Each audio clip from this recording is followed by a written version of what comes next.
ভারতীয় সরকারি চাকরিজীবীদের পরিবারের সদস্যদের বাংলাদেশ থেকে তুলে নেয়ার দেশটির সিদ্ধান্ত ওভার রিয়্যাক্ট বলে মন্তব্য করেছেন পররাষ্ট্র উপদেষ্টা ডক্টর তৌহিদ হোসেন। বিবিসি হিন্দকে দেয়া সাক্ষাৎকারে তিনি বলেন, ভারতের কোনো নাগরিকের নিরাপত্তা বিঘ্ন হওয়ার একটি প্রমাণও নেই। ভারতীয় সাংবাদিক অরুণ ঘোষ মনে করেন, দিল্লির এই সিদ্ধান্তের বার্তা বাংলাদেশের জন্য সুখকর নয়। আর নিরাপত্তা বিশ্লেষক অবসরপ্রাপ্ত মেজর জেনারেল নাঈম আশফাক চৌধুরী বলেছেন, নির্বাচন সামনে রেখে ভারতের সিদ্ধান্ত বিশ্বে ভিন্ন বার্তা দেবে। নূর নবী সরকারের রিপোর্ট। হাসিনা রেজিমের পতনের পর এ নিয়ে 2 দফায় দিল্লি বাংলাদেশে কর্মরত ভারতীয় সরকারি চাকরিজীবীদের পরিবারকে ফিরিয়ে নিল। দুইবারই নিরাপত্তা ঘাটতি হিসেবে উল্লেখ করে এই সিদ্ধান্ত নিয়েছে নয়াদিল্লি। অন্তর্বর্তী সরকারের দায়িত্ব গ্রহণের পর ভারত ও পরে বাংলাদেশ স্বাভাবিক ভিসা কার্যক্রম স্থগিত রেখেছে। ঢাকা দিল্লির সম্পর্ক গেল 17 মাস ধরে প্রত্যাশিত স্তরে নেই বলেও মত পররাষ্ট্র মন্ত্রণালয়ের। পররাষ্ট্র উপদেষ্টা তৌহিদ হোসেন ভারতের সিদ্ধান্ত নিয়ে বিবিসি হিন্দি সার্ভিসকে দেয়া এক সাক্ষাৎকারে জানিয়েছেন, ভারতের এই সিদ্ধান্ত ওভার রিয়্যাক্ট। ক্ষমতার নয়, সমতার chair. My acquaintance with India for the last close to 40 years. গত 40 বছর ধরে কাজের সুবাদে ভারতের সাথে আমার যে অভিজ্ঞতা হয়েছে, এটা যে কোনোভাবেই হোক ভারত ওভার রিয়্যাক্ট করেছে।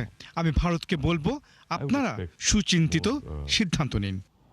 Subtle reactions from India. তৌহিদ হোসেন বলেছেন, ভারতীয় কূটনীতিক ও নাগরিকদের নিরাপত্তা ঘাটতির কোনো নজির নেই। তারপরও এই সিদ্ধান্ত প্রত্যাশিত নয়। Is completely unacceptable to me. বাংলাদেশে অবস্থিত নাগরিকদের নিরাপত্তা বিঘ্নিত করার কোনো নজির নেই। নিরাপত্তা শঙ্কায় ভারতের এই দাবি কোনোভাবেই গ্রহণযোগ্য নয়। আমরা ভারতীয়দের সবসময় নিরাপত্তা নিশ্চিত করব, এটাই আমাদের নীতি ও সিদ্ধান্ত। বাংলাদেশকে যদি পাকিস্তানের মতো তুলনা করে কোনো কিছু সিদ্ধান্ত নেয়, সেটা আসলে ভারতের নিজস্ব বিষয়। এটা অবশ্যই পরিতাপের বিষয়। আমি তাদের সিদ্ধান্ত বদলাতে পারি না। দুদেশের সম্পর্ক বেশ সংকটে। আবার 12 ফেব্রুয়ারি ভোটের আগে নিরাপত্তা ঘাটতির কথা বলল ভারত। বিষয়টি আগামীর জন্য খারাপ বলে মূল্যায়ন করছেন ভারতীয় বিশ্লেষক। এই 12 তারিখকে ঘিরে একটা বড় সংঘাত হবে।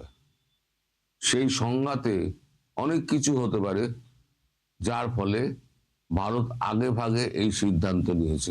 বাংলাদেশের নির্বাচনকে সামনে রেখে ভারতের এই সিদ্ধান্ত উদ্দেশ্যমূলক বলেই মত নিরাপত্তা বিশ্লেষকের। তাদের পরিবারকে নিয়ে যাওয়া নাশকতামূলক কার্যক্রমে তাদের সহায়তা, টেসিট অথবা ডাইরেক্ট, গোপন অথবা প্রকাশ্য সহায়তা, যারা নাশকতামূলক কাজ করবে অথবা তারা ডিপ্লয় করেছে বা পরিকল্পনা করেছে, তাদের সাপোর্টেও এই কাজগুলো হতে পারে। আমি এটাকে উড়িয়ে দিচ্ছি না। ভারতের এই সিদ্ধান্ত সতর্কতামূলক। নতুন সরকার আসলে এই পরিস্থিতির উন্নতি ঘটবে বলেও মত এই বিশ্লেষকের। নূর নবী সরকার, 71, ঢাকা।